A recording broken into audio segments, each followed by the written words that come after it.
മതവിദ്വേഷ പരാമർശത്തിൽ 2 ദിവസം നീണ്ടുനിന്ന അനിശ്ചിതത്വത്തിനൊടുവിൽ പി.സി. ജോർജ് കോടതിയിൽ കീഴടങ്ങിയ പി.സി. ജോർജിനെ ഇന്ന് വൈകുന്നേരം 6 മണി വരെ പോലീസ് കസ്റ്റഡിയിൽ വിട്ട് കോടതി ഉത്തരവ്.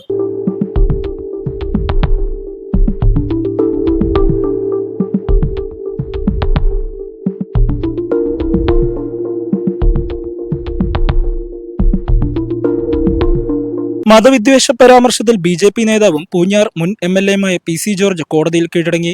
ഹൈക്കോടതി മുൻകൂർ ജാമ്യം തെളിയുന്നതിന് പിന്നാലെ ഒളിവിൽ പോയ ജോർജ് ഇന്ന് കോടതിയിൽ കീഴടങ്ങുകയായിരുന്നു. പി.സി. ജോർജിനെ പിന്നീട് പോലീസ് കസ്റ്റഡിയിൽ വിട്ടു. ഇന്ന് വൈകിട്ട് 6 മണി വരെയാണ് പോലീസ് കസ്റ്റഡിയിൽ വിട്ടത്. ഈരാറ്റുപേട്ട മുൻസിഫ് മജിസ്ട്രേറ്റ് കോടതിയുടെയാണ് ഉത്തരവ്. ഹൈക്കോടതി മുൻകൂർ ജാമ്യം തെളിയതിനു പിന്നാലെ ജോർജിനെ തേടി പോലീസ് പലതവണ വീട്ടിലെത്തിയിരുന്നു. എന്നാൽ വീട്ടിൽ നിന്ന് വിട്ടുനിന്ന പി.സി. ജോർജ് താൻ തിങ്കളാഴ്ച ഹാജരാകാമെന്നായിരുന്നു പോലീസിനെ അറിയിച്ചത്. എന്നാൽ സ്റ്റേഷനിൽ ഹാജരാകാതെ അഭിഭാഷകനും ബി.ജെ.പി. നേതാക്കൾക്കുമൊപ്പം മജിസ്ട്രേറ്റിന് മുന്നിൽ പി.സി. ജോർജ് എത്തിയത്. ചാനൽ ചർച്ചയിൽ മതവിരുദ്ധ പരാമർശം നടത്തിയെന്നാരോപിച്ച് ഈരാറ്റുപേട്ട പോലീസ് രജിസ്റ്റർ ചെയ്ത കേസിൽ ജോർജിന്റെ മുൻകൂർ ജാമ്യാപേക്ഷ കഴിഞ്ഞ ദിവസമാണ് ഹൈക്കോടതി തള്ളിയത്. 30 വർഷം എം.എൽ.എ. ആയിരുന്നിട്ടും എളുപ്പം പ്രകോപനത്തിന് വശംവദനാകുന്ന പി.സി. ജോർജിന് രാഷ്ട്രീയക്കാരനായി തുടരാൻ അർഹതയില്ലെന്ന് ഹൈക്കോടതി ജാമ്യം തള്ളിക്കൊണ്ട് നിരീക്ഷിച്ചിരുന്നു.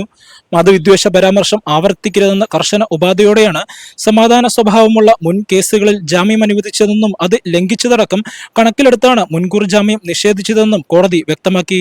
പി.സി. ജോർജ് മുൻപ് നടത്തിയ പ്രകോപനപരമായ പരാമർശങ്ങളും ഉത്തരവിൽ ഉൾപ്പെടുത്തിയിട്ടുണ്ട്. ജാമ്യവ്യവസ്ഥ ലംഘിച്ചിട്ടും ഹർജിക്കാരന് മുൻകൂർ ജാമ്യം അനുവദിച്ചാൽ സമൂഹത്തിന് തെറ്റായ സന്ദേശമെന്നും കോടതി പറയുകയുണ്ടായി. സമുദായ സ്പർദ്ധയും വിദ്വേഷം പടർത്തുന്ന പ്രസംഗം നടത്തിയെന്ന കേസിൽ പി.സി. ജോർജിനെ മുമ്പും പോലീസ് അറസ്റ്റ് ചെയ്തിട്ടുണ്ട്. ഇക്കഴിഞ്ഞ ജനുവരി 6-ന് ഒരു ചാനൽ ചർച്ചയിൽ പി.സി. ജോർജ് നടത്തിയ പരാമർശത്തിനെതിരെയാണ് ഈരാറ്റുപേട്ട പോലീസ് കേസെടുത്തത്. മതസ്പർശ വളർത്തൽ, കലാപ ആഹ്വാനം തുടങ്ങിയ വകുപ്പുകളാണ് ചുമത്തിയിരിക്കുന്നത്. ഈരാറ്റുപേട്ട യൂത്ത് ലീഗ് മണ്ഡലം കമ്മിറ്റിയാണ് പരാതി നൽകിയത്. ചർച്ചയ്ക്കിടെ പി.സി. ജോർജ് മുസ്ലിം വിരുദ്ധ പരാമർശങ്ങൾ നടത്തിയെന്നാണ് പരാതി.